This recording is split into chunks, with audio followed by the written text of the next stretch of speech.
You know that feeling? You did everything right today, maybe tackled that tough project, ate something, reasonably healthy, maybe even got a walk in. And now, finally, it's bedtime. You sink into bed, pull up the covers, and bam. Showtime. Yeah, showtime. Your brain just decides, okay, let's replay everything. Every worry, every task you didn't finish, that awkward chat. Yeah.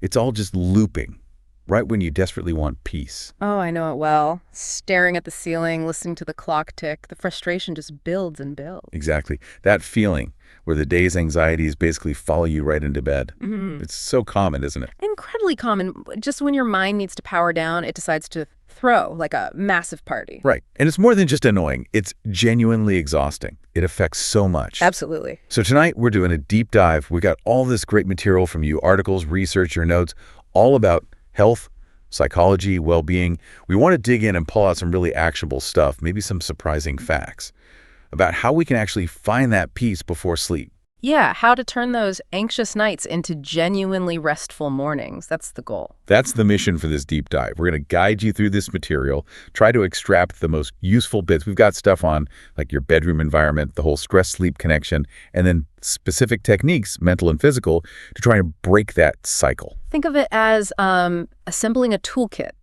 Tools to help quiet that nighttime brain chatter and finally get some proper rest. Okay, let's start at the beginning then, because the sources really hammer home this point about understanding the connection between stress and sleep.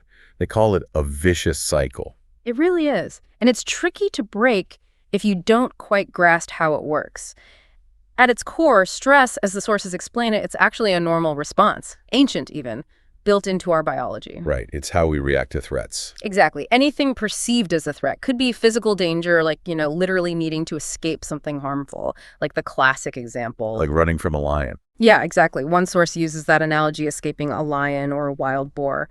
But nowadays, it's much more likely to be psychological threats, work deadlines, money worries, social stuff. But our body reacts the same way. Pretty much, yeah. When that threat is detected, the body kicks into what we call the fight or flight response. Okay. And what happens then physiologically? Well, the sources detail this whole cascade of changes. Your heart rate shoots up, your breathing gets faster, shallower, and your body releases these powerful stress hormones. Things like cortisol and adrenaline just flood your system. To get you ready for action. Precisely. It's this primal program designed for immediate action, fight the threat, or run like heck. It gives you that burst of energy, heightened awareness you'd need for survival in that lion scenario. Which is super useful if there is a lion. Right. But maybe less useful when you're just lying in bed trying to sleep and the lion is an email you forgot to send or tomorrow's meeting. Exactly. These modern stressors, even though they're not physically dangerous, they can trigger that exact same powerful fight or flight response. And that state, the racing heart, fast breathing, the alertness, all that cortisol, it's the complete opposite of what you need for sleep, isn't it? The absolute opposite. Sleep requires winding down, a significant slowing of everything. Your heart rate needs to drop. Breathing needs to become slow and deep, muscles need to relax, and those stress hormone levels, like cortisol, they need to naturally decrease as the night goes on. And this is where the cycle kicks in, the sort of chicken and egg problem the sources mention. Yes, that's the crux of it. It's clearly shown as a two-way street. First, stress directly interferes with your sleep, makes it hard to fall asleep, wakes you up during the night, leads to lighter, less refreshing sleep. Okay, so stress messes up sleep. But here's the cruel twist. Poor sleep then directly messes up your ability to handle stress. When you're sleep deprived, your body doesn't clear out that excess cortisol effectively. The systems that normally regulate your stress response become less efficient. And your brain. Your brain relies heavily on sleep for emotional processing, for regulation. When it's tired, it struggles with those tasks. Okay, let me see if I've got this cycle right based on what you're saying. Uh-huh. So I get stressed during the day or evening, fight or flight kicks in, cortisol goes up. That makes it hard to sleep well. Because I sleep badly, my body doesn't clear the cortisol properly or regulate stress well overnight. Right. So the next day, I start with higher stress hormones and I'm less resilient, which makes me more likely to feel stressed again. Exactly. Which leads to even worse sleep the next night. It just feeds itself. That's a perfect summary of the cycle described in the material, a genuinely self-perpetuating loop. Mm. And breaking that cycle is highlighted as just crucial for overall well-being. Because it's not just about feeling tired. No, not at all. The impact goes way beyond that. This cycle leads to chronic physical exhaustion, significant emotional strain. Right. You might feel more irritable, more negative, and critically, it messes with your cognitive function during the day. Like concentration, Yeah. decision-making. Yeah, concentration, memory, problem solving, even making good decisions, all compromised. One source used this really striking analogy. It said after a night of poor sleep, the brain's emotional centers, like the amygdala, can become overactive. The fear sender. Kind of, yeah. Oh. While the prefrontal cortex, the part that usually helps regulate anxiety and apply rational thought, becomes less effective. It's like the brain is too heavy on the emotional accelerator pedal without enough brake. Wow, too heavy on the emotional accelerator. That really paints a picture. It makes sense why you'd feel more reactive or overwhelmed after bad sleep when stress is high. Okay, so we get the problem.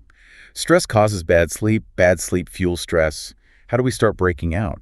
The sources seem to move towards practical steps next, starting with our environment. Yes, they shift focus to laying the groundwork, creating what's described as a sanctuary for sleep, optimizing your physical space and setting up some basic habits around bedtime, often called sleep hygiene. Sleep hygiene always sounds so clinical. It does, doesn't it? I like haven of calm or sanctuary better. It feels more inviting. So what's the main goal of creating this sanctuary? It's simple but really powerful.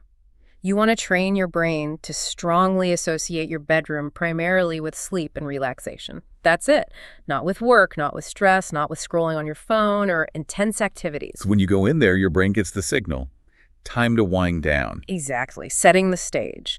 And the sources give some really specific, actionable tips for the environment itself. Darkness is a big one. Obviously important. Absolute crucial. Light, especially artificial light lamps, overheads, and definitely screens, it's a powerful signal to your brain. It messes with your internal clock, your circadian rhythm. And crucially, it interferes with producing melatonin. The sleep hormone. Right. Your brain makes melatonin in dim light to tell your whole system, hey, it's nighttime, prepare for sleep. So the advice is clear. Dim the lights in your home in the evening as bedtime gets closer. And if you've got light coming in from outside, blackout curtains can make a huge difference. Even tiny amounts of light can be disruptive. Keeping it quiet, too. That's another obvious one. Yeah, minimizing noise, not just so you don't get startled awake, but it also really contributes to that feeling of calm and security you need for deep rest. If noise is an issue you can't control, things like earplugs or a white noise machine can be really helpful tools. Okay, dark and quiet. Makes sense. But here's one that surprised me a bit in the notes temperature. I always thought warm and cozy was the way to go. That's a really common thought. But the sources and sleep science generally point the other way. They specifically mention keeping your bedroom on the cooler side is optimal. Cooler? Like how cool? Well, a range around 65 Fahrenheit, which is about 18 Celsius, is often cited. But the main idea is just keeping it cooler than your usual daytime temperature. A slight drop in your core body temperature is actually a key biological signal that helps you fall asleep. Oh, interesting. Yeah, and that's why a warm bath or a shower before bed can work so well. It's not just the relaxing warm water. It's the cooling down afterwards. Exactly. It's the drop in your body temperature as you get out of the warm water and into the cooler room that really signals sleepiness.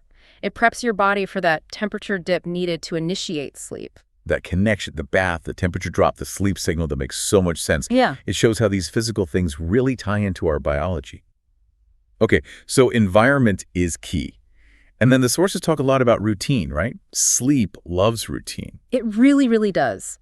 A consistent, predictable wind-down routine, maybe in the hour or two before you plan to sleep, acts as this powerful signal, both psychologically and physiologically. Telling your body and mind it's time to switch gears.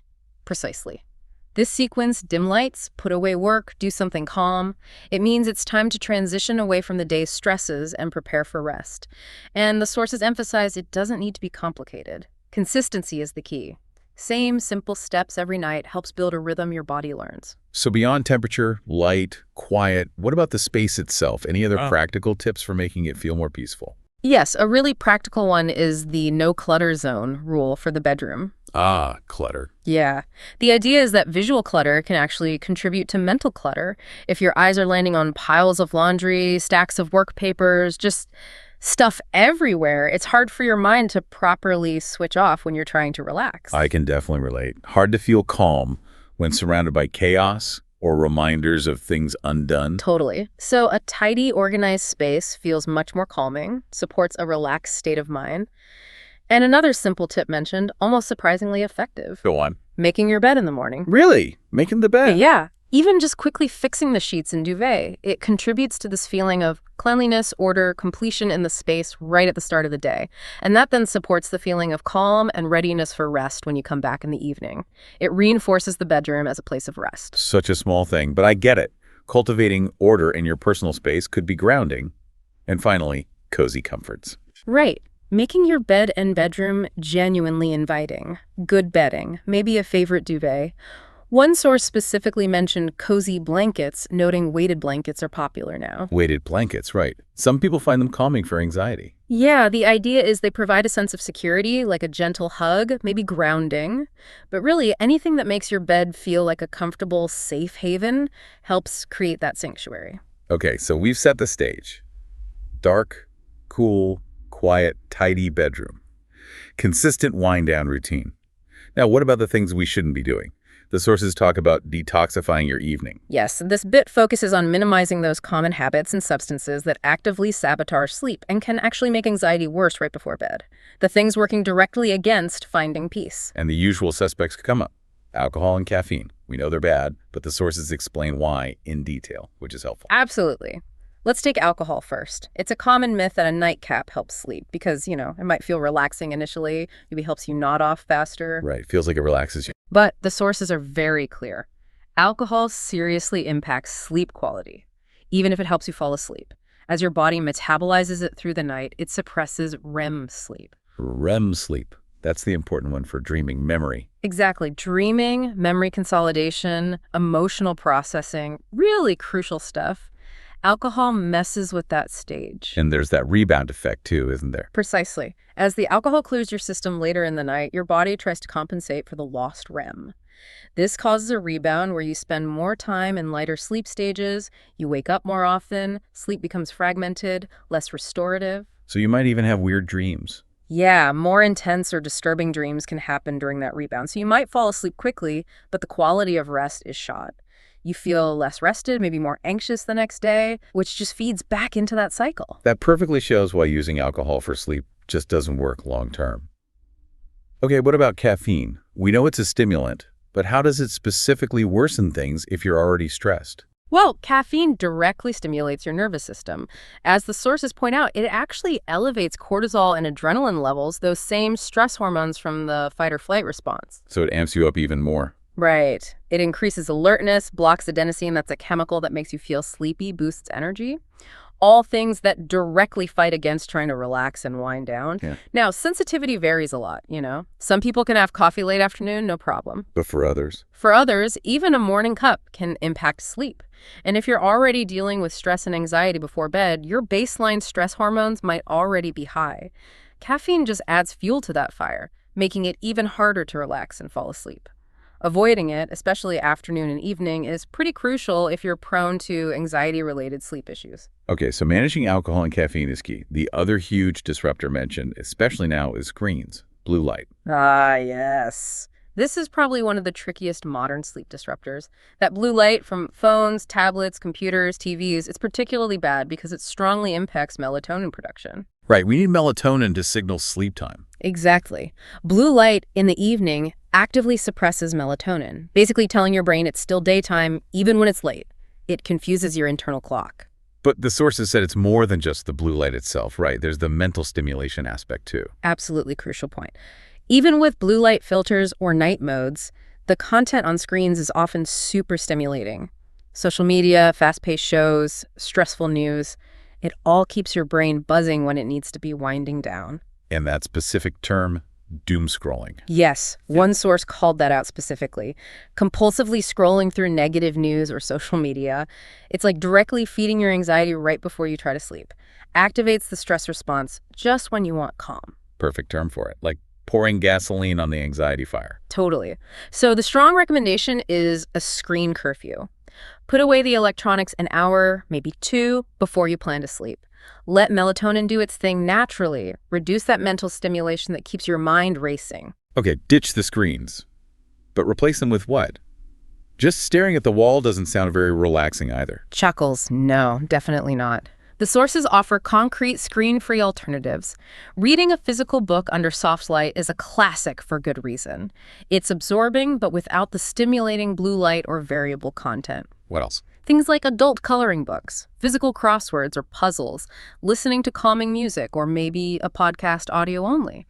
Or just finding any calm, non-screen activity that helps you gently shift gears, transition away from the day's demands without that intense stimulation. Okay, so we've tackled the environment, the sanctuary, and detoxing the evening, getting rid of disruptors like substances and screens. But what about the anxious thoughts themselves, the racing mind? How do we deal with that directly? Right. This is where we move to internal techniques. Practices aim squarely at managing stress and calming that anxious mind through active relaxation methods. The sources cover several powerful approaches here. Meditation comes up a lot in this context. What kinds are mentioned? Several types. Mindfulness meditation is one. That's described as observing your thoughts and feelings without judgment, being present, noticing thoughts as they pop up, but not getting carried away by them, just letting them drift by like clouds. Sounds simple, but hard to do. It takes practice, for sure. But it's noted for its proven effect in reducing sleep issues, probably because it helps you create some distance from those anxious thought loops. Just noticing, not engaging. Okay. What else? Guided meditation or imagery is another. This uses verbal guidance, often from apps or recordings, to help you visualize a calm place or experience, or walk you through focusing on your breath or body. It can be really accessible, especially for beginners. Provide structure. Exactly. And then there's meditative movement. Like yoga. Yeah, yoga, tai chi, qigong. These combine focused attention, gentle movement, and controlled breathing. They really emphasize that mind-body connection. Yoga, specifically, is highlighted in the sources for its well-documented benefits for stress management and sleep problems. It helps release physical tension and promotes relaxation through the poses and breath work. So it's not about intense exercise, but mindful, gentle movement. Precisely. Building awareness, calming the nervous system through deliberate movement, and fundamental to many of these practices is deep breathing. Ah, deep breathing. Always recommended. What's the core idea there for anxiety at bedtime? The core idea is incredibly simple but powerful. Consciously shift to slow, deep, even breaths. When we're anxious, our breathing gets shallow and fast, right? All right. Deliberately slowing and deepening your breath activates your body's parasympathetic nervous system, the rest and digest system. It's the opposite of fight or flight. It sends this physiological signal of safety and calm straight to your brain. How do you do it effectively? A really simple way is just putting one hand on your stomach, feel it rise fully as you breathe in slowly, and fall gently as you breathe out slowly. Just focus your attention on that sensation. While there are structured methods like 4-7-8 breathing, even just basic slow, deep breathing for a few minutes can really help reduce anxiety. It's like directly intervening in the stress response. Exactly. And then there's a technique that gets quite a bit of specific attention in one source, backed by an interesting study, progressive muscle relaxation, or PMR. Ah, yeah, I saw this study on healthcare workers. That seemed like a really key practical takeaway. It really stands out. PMR is described as non-invasive, economical recall, you don't need anything special effective, and relatively easy to learn and do yourself. Sounds like a winner for managing anxiety and sleep at home. How does it actually work? What's the process? It's very systematic. You focus on deliberately tensing and then releasing specific muscle groups throughout your body, usually starting at the head and working down. Like your forehead, then jaw, the neck. Exactly. Forehead, eyes, nose area, jaw, neck, shoulders, arms, hands, chest, abdomen, buttocks, legs, feet. You work through these major groups. One at a time. Yes. For each group, you consciously tense the muscles noticeably, but without straining. Hold that tension for about 5 to 10 seconds. And while you hold it, you really focus on the feeling of that tension. Okay, tense and focus. Then, the crucial bit. You release the tension completely, all at once. Let the muscles go limp. And then you focus intently on the contrast, the feeling of relaxation spreading through that area for maybe 10 to 15 seconds. Then you move to the next muscle group. Tense, hold, focus on tension. Release. Focus on relaxation. Move on. Got it. That's the sequence. A full session working through the whole body typically takes about 25 to 30 minutes. And what makes this really compelling, based on the sources, is that study you mentioned. It looked at healthcare practitioners in a mobile cabin hospital, a group under incredibly high stress. Yeah, sounds like a population really vulnerable to anxiety and sleep issues. What happened when they did PMR? The study found that doing PMR daily for just 7 days led to a significant reduction in their anxiety levels and a significant improvement in their self-reported sleep quality compared to before they started. Wow, a measurable difference in only a week. That's quite fast. It is. And consider their baseline. Before starting, over 91% reported poor sleep and over 60% reported anxiety symptoms. Really high rates. After just 7 days of daily PMR, there was a significant drop in both the detection rates and the severity of poor sleep and anxiety in that group. It suggests PMR had a pretty rapid, measurable effect for them. That's really compelling for such a simple, non-drug technique. How does it actually work physiologically? The sources explain it works by directly calming the sympathetic nervous system, basically turning down that fight or flight response. By deliberately creating and then releasing physical tension, you're signaling to your nervous system that it's okay to relax. Physically overriding the tension. Kind of, yeah. The conscious release promotes physical relaxation, which helps mental relaxation follow. It also stimulates circulation and helps release that chronic muscle tension that stress often causes. It's like physically counteracting the body's habit of tensing up under stress. So you're sort of teaching your body to actively let go, Right. which then tells your mind it's okay to relax too. Exactly. Building awareness of tension and gaining a tool to release it. Now, the sources do rightly point out the limitations of that specific study. Right, important context. Yeah, things like a small sample size, a very specific population, those healthcare workers in a unique, high-stress setting, and the short time frame. Just 7 days. Plus, it didn't account for every other factor in their lives. So it's not definitive proof for everyone, everywhere, but strong, promising results for that group, suggesting it's worth exploring further. That's exactly how it's presented. Not a magic bullet, but highly promising, especially given how accessible it is, and the mechanism makes sense with how stress affects the body. A valuable tool to consider. Okay, so meditation, breathing, PMR, active techniques using attention and body awareness. Were there any others mentioned? Maybe leveraging our senses? Yes, aromatherapy using essential oils also came up, particularly in the context of reducing anxiety to aid sleep. The idea is that our sense of smell, the olfactory system, has this direct, powerful link to the limbic system in the brain. The emotion and memory part of the brain. Exactly. So the theory is that certain smells can directly impact our mood and stress levels. Using essential oils is suggested as a way to potentially help lower cortisol levels. Maybe using diffusers or sometimes careful topical application. Interesting.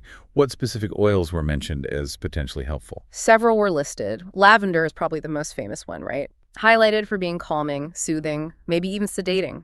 Cited as effective for reducing anxiety and depression symptoms, and some studies suggest it can help lower heart rate, body temp, blood pressure, all things that help prep for sleep. Lavender seems like the go-to for relaxation. Yeah. Any others? Bergamot, that citrus scent, was surprisingly mentioned for anxiety. Despite being citrusy, it's said to have relaxing properties, boost mood, lower blood pressure. Chamomile, too, both German and Roman types, noted for soothing properties, traditional use for sleep. Roman chamomile specifically highlighted for easing anxiety. Okay, bergamot, chamomile. What else? Orange oil, another citrus, also listed as potentially calming. Said to have anxiety-reducing properties, helps create a balanced mood, may be good before meditation. Sandalwood, warm, earthy, grounding. Suggested for quieting racing thoughts before bed, maybe improving sleep consistency. Cedarwood, too? Yeah, cedarwood was linked specifically to sleep benefits because of a compound called cedrol. Some research suggests it has sedating effects, might improve sleep quality, maybe reduce waking up, especially if used consistently. That's quite a range, each with a slightly different angle on anxiety or sleep. Yes, and there were more. Rose oil, mentioned for stress reduction, studies showing it helps decrease rapid heart rate and blood pressure. Jasmine is interesting, can be stimulating, but also said to decrease negative emotions, redirect anxious energy calmly when used mindfully. Ylang Yan. Yang Lang, listed as good for sleep because it can help lower blood pressure and heart rate, preparing the body for rest without being heavily sedating like lavender might be.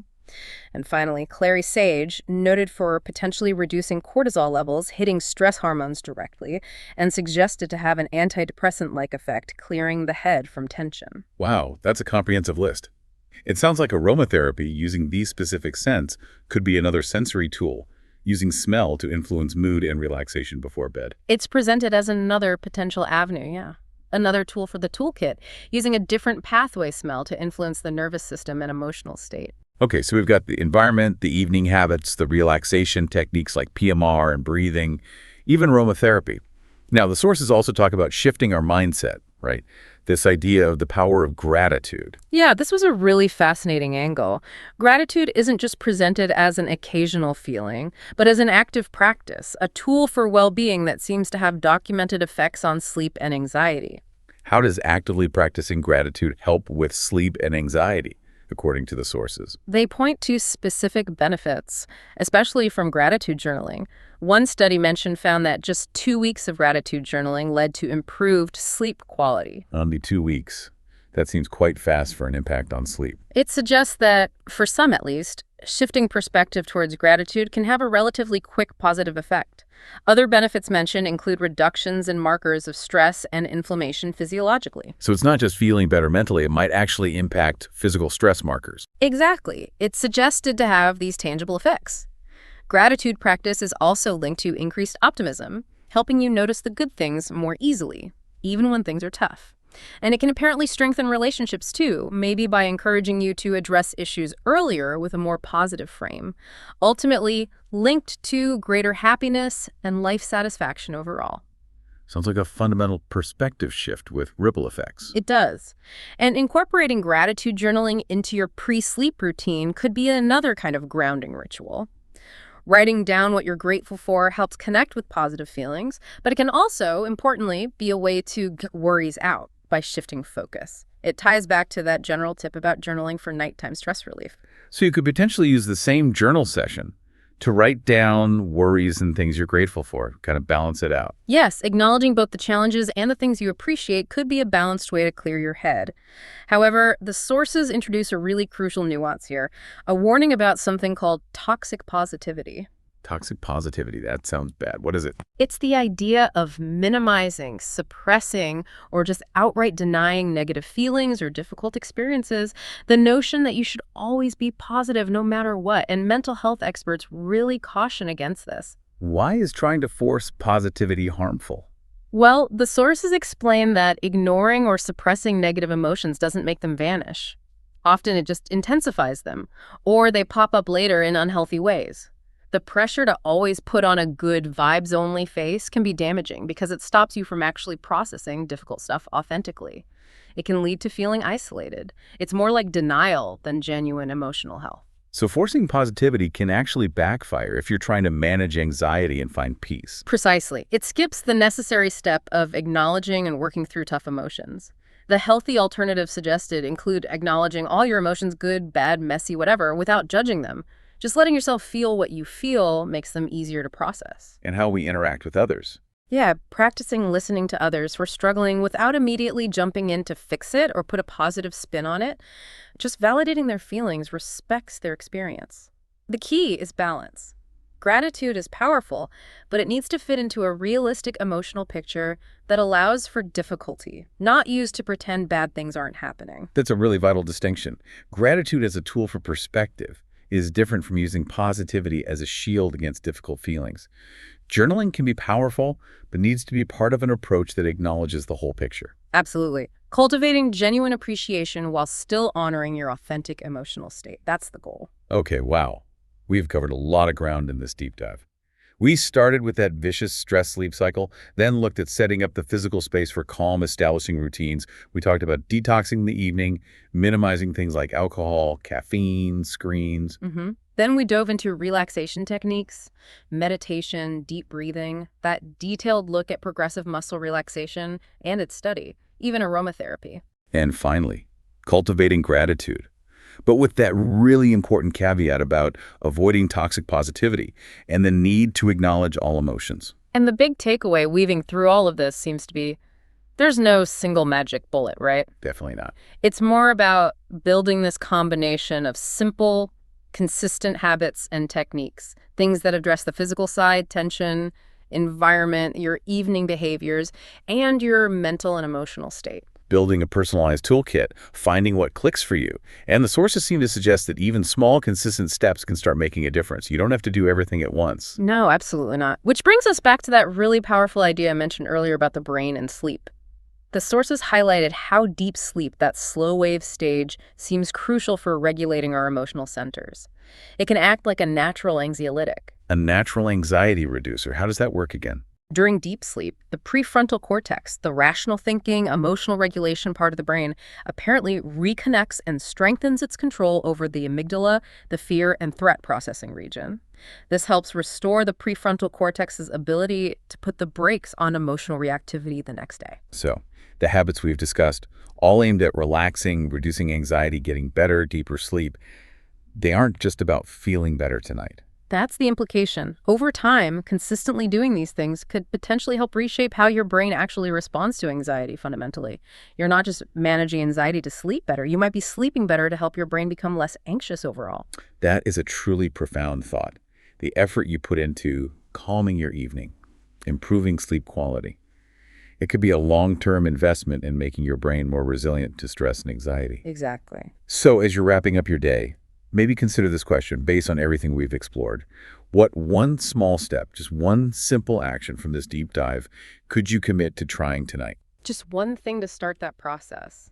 A step towards a calmer evening, better sleep, and maybe, just maybe, a less anxious brain down the road.